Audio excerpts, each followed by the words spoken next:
Friends, I welcome you all in Vimuti centre of excellence. जैसा कि हमने डिस्कस किया था फर्स्ट वीडियो में कि मैं एक टॉपिक के साथ आपसे डिस्कस करूंगा कि what are the different components should be of a minor project work. So इसके लिए हमने सेलेक्ट किया है सॉलिड वेस्ट मैनेजमेंट।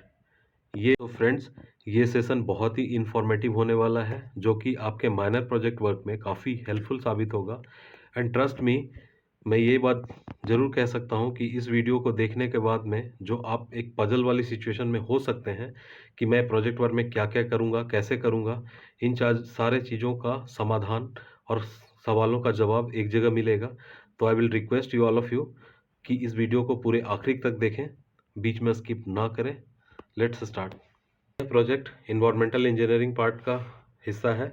सबसे पहले ये अंडरस्टैंड करते हैं कि इस तरह के टॉपिक सेलेक्ट करने की ज़रूरत क्यों है for a minor project work. First, जैसा कि आपने देखा होगा कि एक छोटी सी कम्युनिटी देख लें या एक सोसाइटी देख लें या फिर एक सिटी को हम देख लें, तो वहाँ पे जो जनरेट होने वाला जो सॉलिड वेस्ट है उसको प्रॉपरली मैनेज नहीं किया जा रहा है। और ये आपने ऑब्जर्व भी किया होगा अपने लेवल पे। और उसकी वजह से there are various challenges arising in our society, in our city. And ये सॉलिड वेस्ट को प्रॉपरली मैनेज नहीं किए जाने की वजह से एसोसिएटेड चैलेंजेस क्रिएट होते जा रहे हैं, सच एज वाटर पोल्यूशन। क्योंकि जो सॉलिड वेस्ट जहाँ पे फेंका रहता है, वो जब उसमें जो ऑर्गेनिक सॉलिड्स हैं डिकम्पोज होने के बाद में लीचेट्स बनते हैं और वो अंडरग्राउंड वाटर को कंटामिनेट करते हैं। Next, air pollution, sometimes soil pollution, sometimes it is creating health hazards. So such challenges are going to affect your society, your community, your city. So this is a really a prominent topic we should opt for a minor project work, right? So इसमें हम क्या क्या चीज़ों को account करेंगे, उन चीज़ों को पहले हेड में समझें। सबसे पहले इस चीज़ को हमें डिफाइन करना कि what is a solid waste management. First of all, what is a solid waste, and then what is a solid waste management. Next, what are the different types and what are the different sources of your solid waste, right? Third, next one is your impacts. तो इसके impacts को हमें social dimensions, environmental dimensions, economic dimension and even political dimensions में भी account करने की ज़रूरत है as a minor project work. Next, इस प्रोजेक्ट वर्क के लिए नेक्स्ट कंपोनेंट को जो आप शामिल कर सकते हैं फॉर प्रैक्टिकल एक्सपोजर, आपको क्या करना है, एक एरिया को सेलेक्ट करना है जहां से आपको डेटा कलेक्ट करना है एंड फोटोग्राफ्स लेना है, राइट। नेक्स्ट, जो आप कंपोनेंट को अपने इस प्रोजेक्ट में शामिल कर सकते हैं, if possible conduct some laboratory test after collection of the samples from your area selected, और उस डेटा को आप रिपोर्ट कीजिए। Trust me friends, it will enhance the credibility of your report. Next, आपको इस प्रोजेक्ट वर्क में शामिल करना चाहिए what are the different methods of solid waste management, right.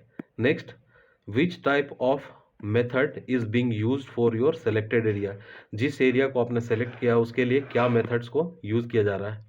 Next, जो आप प्रोजेक्ट में शामिल कर सकते हैं, environmental impact assessment and analysis based on your information. जो भी आप data and information photographs collect करते हैं उसके बेसिस पे आपको EIA एंड एनालिसिस करनी है। Next component you can add in your project work legislative guidelines और नॉर्म्स, जो कि सेंट्रल गवर्नमेंट के हो सकते हैं, स्टेट गवर्नमेंट के हो सकते हैं, दोनों। And finally you have to provide the technological solution because we are the technical scholars, and based on our understanding, based on our technical skills and based on the data we have collected and based on our analysis we have to provide the technological solution. So अब इन सारे चीज़ों को थोड़ा सा और भी बेहतर से समझने की कोशिश करते हैं वन बाय वन। सबसे पहले आपको डिफाइन करना है क्या, सबसे पहले आपको डिफाइन करना solid waste and then solid waste management को। नेक्स्ट, आपको डिफाइन करना है कि what are the different sources, जैसे कि households, industrial area, hospitals, agricultural fields and many other places. You have to just figure out and उन सारी चीज़ों को अपने प्रोजेक्ट रिपोर्ट में आपको बताना है कि क्या क्या जगह से किस किस तरह के डिफरेंट सॉलिड वेस्ट जनरेट हो रहे हैं। नहीं, आपने सोर्सेज को डिस्कस किया है, उन सब सोर्सेज से जनरेट होने वाले सॉलिड वेस्ट से जो आपका इम्पैक्ट्स क्रिएट हो रहा है, उन सबको आप सेपरेटली अपने प्रोजेक्ट में डिस्कस कर सकते हैं with respect to social dimension, economical dimension, environmental dimensions, कि इसके प्रभाव समाज पे किस तरह से पड़ रहा है, आपकी अर्थव्यवस्था पे किस तरह से पड़ रहा है, और ये किस तरह से पर्यावरण के लिए सही नहीं है, उस प्लस योर पॉलिटिकल, ये सारे एस्पेक्ट में इसको आपको दिखाना है कि किस तरह how it becomes very essential for our political leaders to take up such issues, और उसको एडमिनिस्ट्रेटिवली इसको कंट्रोल किया जाना चाहिए, because somehow it is creating health hazards and many problems to our society for the city and nation at the large. So next component जो था, project area को select करना है। तो इसके लिए आपको आपके जो भी प्रोजेक्ट गाइड होंगे उनसे डिस्कस करके उनकी अनुमति से और उनकी सहमति से आपको एरिया को सेलेक्ट करना है, और उससे आप उस एरिया से आपको डेटा कलेक्ट करना है, फोटोग्राफ्स करना है, जो कि मैंने डिस्कस किया कि किस तरह से उसे अपने प्रोजेक्ट में शामिल करना है और उससे यूजफुल कंटेंट को एक्सट्रैक्ट करना है। Next one is your do some laboratory test, जो आपके प्रोजेक्ट से रिलेटेड हो, कंसर्न हो। एग्जाम्पल के तौर पे आप क्या कर सकते हैं, जहाँ पे मान लीजिए कोई डंपिंग साइट है, वहाँ के नियर बाय एरिया में, विसिनेट एरिया से आप पानी के सैंपल ले सकते हैं, ठीक है, और उसको आप लैब में लाके पानी पे होने वाले डिफरेंट टेस्ट को आप कर सकते हैं, और उस टेस्ट के डेटा को जो रिजल्ट्स आ रहे हैं उसको आप जो as per IS codal provision आप उसको क्रॉस चेक करें, और एक कंपैरेटिव शीट्स को आप बनाएं, जो आपने इधर डेटा को ऑब्जर्व किया और एक जो IS कोड क्या कह रहा है उन चीज़ों का। ट्रस्ट मी, इस तरह से जब आप डेटा को रिपोर्ट करेंगे अपने प्रोजेक्ट में, this will enhance the credibility of your project work.